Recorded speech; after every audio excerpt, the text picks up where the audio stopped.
हरिओम तत्सत। जन्म कुंडली विश्लेषण।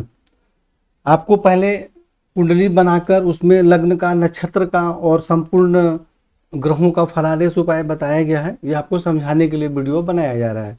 तो पहले आप संपूर्ण कुंडली का अध्ययन करें, फिर इस वीडियो को देखें और फिर उसके बाद आप फोन करके चर्चा करें। यह कन्या लग्न की कुंडली है और सबसे पहले सूर्य से फलादेश प्रारंभ करते हैं। तो सूर्य इस कुंडली में द्वादश भाव के स्वामी है, यानी खर्च के स्वामी है, विदेश के स्वामी है और यह एकादश भाव में विराजमान है। तो जिसके कारण बाहरी स्थानों के संपर्क से आमदनी का योग बनता है, परंतु खर्च भी अधिक रहता है। और यहाँ से जब पंचम भाव में दृष्टि डालते हैं तो कुछ कठिनाइयों के साथ विद्या बुद्धि संतान का सुख प्राप्त होता है।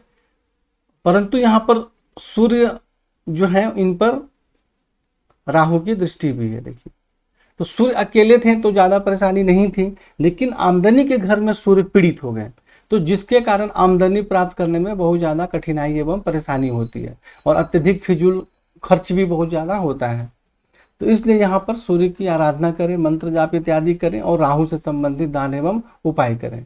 चंद्रमा इस कुंडली में आय भाव के स्वामी है, आमदनी के स्वामी है और यह लग्न में विराजमान है। देखिए, लग्न में विराजमान है, तो जिसके कारण आमदनी अच्छी होती है, शारीरिक स्वास्थ्य, सौंदर्य, जीवन की उन्नति में सफलता प्राप्त होती है। और यहाँ से दृष्टि डालने के कारण पत्नी एवं वैवाहिक जीवन का सुख प्राप्त होता है, दैनिक रोजगार में सफलता प्राप्त होती है। परंतु चंद्रमा पर केतु की दृष्टि है। देखिए, और दूसरी बात की चंद्रमा 26 अंश के हैं, अंश बल में बिल्कुल कमजोर है। तो चंद्रमा अकेले रहते, अंश बल में मजबूत रहते, तब तो श्रेष्ठ लाभ प्राप्त हो रहा था। परंतु चंद्रमा अंश बल में कमजोर है और केतु से पीड़ित है, तो जिसके कारण आमदनी प्राप्त करने में कठिनाइयों का सामना करना पड़ता है, परिश्रम का पूर्ण लाभ प्राप्त नहीं हो पाता है और शारीरिक स्वास्थ्य, जीवन की उन्नति में भी कठिनाई एवं परेशानी होती है और मानसिक परेशानी भी बनी रहती है ऐसे व्यक्ति को। तो इसलिए चंद्रमा का जो बताया गया है, आपको मंत्र जाप इत्यादि करें, सफेद चंदन का तिलक लगाएं। तो जो भी उपाय बताए गए हैं आप उन उपायों को करो और केतु से संबंधित आपको दान एवं उपाय भी करना जरूरी है। सिर्फ चंद्रमा के उपाय करने से परेशानी नहीं दूर होगी, क्योंकि चंद्रमा पीड़ित हो रहे हैं तो हमें चंद्रमा का तो उपाय करना है, लेकिन जो ग्रह पीड़ित कर रहे हैं हमें उसका भी उपाय करना जरूरी है। मंगल जो है इस कुंडली में तृतीय भाव के स्वामी है, पराक्रम के, भाई बहन के स्वामी है, आयु के भी स्वामी है और मंगल को इस कुंडली में अकारक माना जाता है स्वास्थ्य के लिए। और मंगल द्वादश भाव में चले गए हैं और इस पर शनि की दृष्टि भी है। देखिए, तो आयु के जो स्वामी है वह द्वादश भाव में चले गए और पराक्रम और भाई बहन के स्वामी भी द्वादश भाव में चले गए और उस पर शनि की दृष्टि भी है। हालांकि मंगल पर भी शनि की दृष्टि है। तो यहाँ विराजमान होने के कारण एक तो स्वास्थ्य एवं आयु में कठिनाई एवं परेशानी होती है और भाई बहन के सुख में भी परेशानी होती है, चोट इत्यादि भी लगने की संभावना रहती है, पैर के सबसे निचले भाग में भी चोट लगने की संभावना रहती है और अत्यधिक एवं फिजूल खर्च के कारण भी कठिनाई एवं परेशानियों का सामना करना पड़ता है। यहां से मंगल दृष्टि डाल रहे हैं अपने ही घर में, तो जिसके कारण पराक्रम में वृद्धि होती है और भाई बहन का सुख प्राप्त होता है, परंतु शनि की दृष्टि के कारण श्रेष्ठ लाभ प्राप्त नहीं हो पाता है। और यहाँ शनि पर दृष्टि डाल रहे हैं, जैसा कि मैंने बताया कि मंगल पर तो शनि दृष्टि डाल रहे हैं, जिसके कारण मंगल पीड़ित हो गए, तो जिसके कारण स्वास्थ्य, आयु में परेशानी होती है, खर्च अधिक होता है, भाई बहन के सुख में भी परेशानी होती है। और यहाँ शनि पर भी मंगल की दृष्टि है, तो मंगल और शनि दोनों एक दूसरे को पीड़ित करते हैं। बाकी ग्रहों में क्या हो रहा है, एक ग्रह पीड़ित करते हैं तो एक ग्रह सिर्फ पीड़ित होते हैं, लेकिन यहाँ दोनों पीड़ित होते हैं और एक दूसरे को पीड़ित भी करते हैं। यह ऐसा मतलब शनि मंगल का योग होता है। तो मंगल जब शनि पे दृष्टि डालेंगे तो जो विद्या बुद्धि संतान के स्वामी है शनि, तो विद्या बुद्धि संतान के सुख में कठिनाई एवं परेशानी होगी और पेट में भी किसी प्रकार की परेशानी होने की संभावना रहती है, शत्रु पक्ष से भी परेशानी होती है, परंतु उन पर सफलता भी प्राप्त होती है और नौकरी में भी कुछ कठिनाई एवं परेशानी होती है। और यहाँ से मंगल दृष्टि डाल रहे हैं सप्तम भाव में, तो जिसके कारण मांगलिक योग का निर्माण हो रहा है, तो कुछ कठिनाइयों के साथ पत्नी एवं वैवाहिक जीवन का सुख प्राप्त होता है और दैनिक रोजगार में सफलता प्राप्त होती है। तो यहाँ मांगलिक योग के कारण वैवाहिक जीवन में कोई बहुत ज्यादा परेशानी नहीं होगी। मुख्य परेशानी का योग है जो कि मंगल पर शनि की दृष्टि और मंगल जो है शनि को देख रहे हैं, तो यह जो है बहुत सबसे ज्यादा परेशानी वाला योग है। तो यहाँ पे इन दोनों का ही दान एवं उपाय भी करना है और दोनों का मंत्र जाप भी करना है, क्योंकि दोनों पीड़ित हो रहे हैं। तो और आपकी कुंडली में जिस प्रकार उपाय बताए गए हैं उसी प्रकार करना है।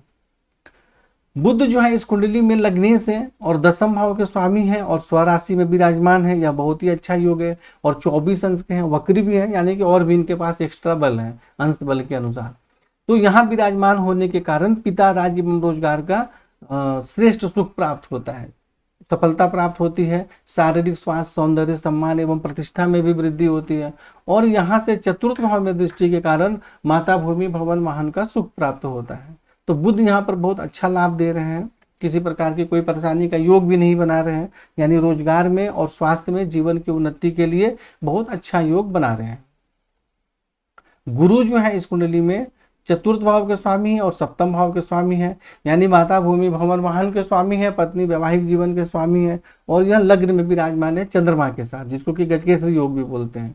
तो गुरु यहाँ विराजमान होने के कारण शारीरिक स्वास्थ्य, सौंदर्य, सम्मान एवं प्रतिष्ठा में वृद्धि होती है, मान सम्मान प्राप्त होता है और माता, भूमि, भवन, वाहन का भी सुख प्राप्त होता है। पंचम भाव में दृष्टि के कारण विद्या, बुद्धि, संतान का सुख प्राप्त होता है। और सप्तम भाव में स्वराशि में दृष्टि के कारण पत्नी एवं वैवाहिक जीवन का भी सुख प्राप्त होता है, दैनिक रोजगार में सफलता प्राप्त होती है। और यहाँ से नवम भाव में दृष्टि के कारण भाग्य की उन्नति भी होती है और आप धर्म का भी पालन करते हैं, उच्च शिक्षा भी प्राप्त होती है। तो गुरु यहाँ पर अच्छा ही फल दे रहे हैं।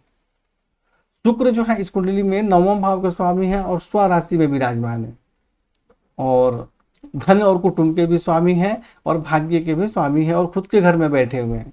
तो इसलिए यह बहुत अच्छा योग है। तो जिसके कारण भाग्य की विशेष उन्नति होती है, आप धर्म का पालन करते हैं और धन एवं कुटुंब का भी बहुत अच्छा सुख प्राप्त होता है। ऐसे व्यक्ति को जीवन में धन की कमी नहीं होती है, क्योंकि शुक्र धन एवं कुटुंब के भी स्वामी है और अपनी दूसरे राशि में विराजमान है। तो भाग्य की उन्नति भी होगी, धन और कुटुंब का सुख भी प्राप्त होगा, दोनों से संबंधित अच्छा लाभ प्राप्त होगा। और तृतीय भाव में दृष्टि के कारण भाई बहन का सुख भी प्राप्त होता है। और शुक्र लेकिन 27 अंश के हैं, बिल्कुल कमजोर है, इसलिए शुक्र को प्रबल करना जरूरी है, क्योंकि वो धन और कुटुंब के भी स्वामी हैं और विवाह के भी कारक होते हैं और भाग्य के भी स्वामी हैं। तो जिसके कारण शुक्र को प्रबल करना अत्यंत ही आवश्यक है, क्योंकि अंश बल में बहुत कमजोर है। शनि जो है पंचम भाव के स्वामी है और षष्ठ भाव के स्वामी है, यानी विद्या, बुद्धि, संतान के भी स्वामी है और रोग एवं शत्रु के भी स्वामी है। तो शनि यहाँ पे स्वराशि में विराजमान है, तो जिसके कारण कुछ कठिनाइयों के साथ विद्या, बुद्धि, संतान का सुख प्राप्त होता है, नौकरी में सफलता प्राप्त होती है, शत्रु पक्ष पर प्रभाव रहता है, उस पर विजय प्राप्त होती है और मामा के पक्ष से भी सहयोग प्राप्त होता है। परंतु शनि पर मंगल की दृष्टि है, जैसा कि मैंने पहले बताया था। तो जिसके कारण विद्या, बुद्धि, संतान के सुख में कठिनाई एवं परेशानी भी होती है, नौकरी में भी कुछ कठिनाई परेशानी होती है और पेट में भी किसी प्रकार की बीमारी होने की संभावना रहती है। इसलिए मंगल से संबंधित भी उपाय करना अत्यंत ही आवश्यक है। और शनि यहाँ से दृष्टि डाल रहे हैं अष्टम भाव में, तो जिसके कारण स्वास्थ्य एवं आयु के संबंध में कुछ सामान्य कठिनाई एवं परेशानी होती है। परंतु द्वादश भाव में मंगल पर दृष्टि के कारण जो है यह स्वास्थ्य एवं आयु के संबंध में भी परेशानी होती है, अत्यधिक एवं फिजूल खर्च भी होता है और पैर के सबसे निचले भाग में चोट इत्यादि भी लगने की संभावना रहती है। और भाई बहन के स्वामी हैं तो उनके भी सुख में कुछ परेशानी होती है। और यहाँ से शनि फिर तृतीय भाव में भी दृष्टि डाल रहे हैं, तो यहाँ दृष्टि डालने के कारण भी भाई बहन के सुख में परेशानी एवं मतभेद होता है। और हालांकि पराक्रम में तो वृद्धि होती है, मेहनती और परिश्रमी होते हैं, परंतु भाई बहन के सुख में परेशानी होती है। राहु जो है इस कुंडली में तृतीय भाव में विराजमान है, तो जिसके कारण पराक्रम में वृद्धि होती है, लेकिन भाई बहन के सुख में बहुत ज्यादा कठिनाई एवं परेशानी होती है, उनसे मतभेद भी हो जाता है। और यहाँ से सप्तम भाव में दृष्टि के कारण पत्नी एवं वैवाहिक जीवन के सुख में कठिनाई एवं परेशानी होती है, विवाह में बहुत ज्यादा विलंब भी हो जाता है, दैनिक रोजगार में कठिनाइयों का सामना करना पड़ता है। और यहाँ से नवम भाव में वह भी शुक्र के पर दृष्टि डाल रहे हैं, तो जिसके कारण भी भाग्य की उन्नति और वैवाहिक जीवन के सुख में कुछ कठिनाई एवं परेशानी होती है। और यहाँ से राहु सूर्य पर दृष्टि डाल रहे हैं एकादश भाव में, तो जिसके कारण आमदनी प्राप्त करने में कठिनाइयों का सामना करना पड़ता है और सही प्रकार से आमदनी नहीं होती और अत्यधिक एवं फिजूल खर्च के कारण भी कठिनाई एवं परेशानी होती है। तो राहु से संबंधित दान एवं उपाय करना अत्यंत आवश्यक है। और जिस ग्रह को पीड़ित कर रहे हैं हमें उसका मंत्र जाप या रत्न की जरूरत है, जो बताया गया है वह करना आवश्यक है। केतु यहाँ विराजमान है नवम भाव में, तो जिसके कारण भाग्य की उन्नति में कुछ कठिनाइयों का सामना करना पड़ता है, परंतु ऐसे व्यक्ति धर्म का पालन भी करते हैं। और यहाँ से लग्न में चंद्रमा पर दृष्टि के कारण शारीरिक स्वास्थ्य, सौंदर्य एवं जीवन की उन्नति में कठिनाई एवं परेशानी होती है। और यहाँ से तृतीय भाव में दृष्टि के कारण पराक्रम में तो वृद्धि होती है, परंतु भाई बहन के सुख में कठिनाई एवं परेशानी होती है।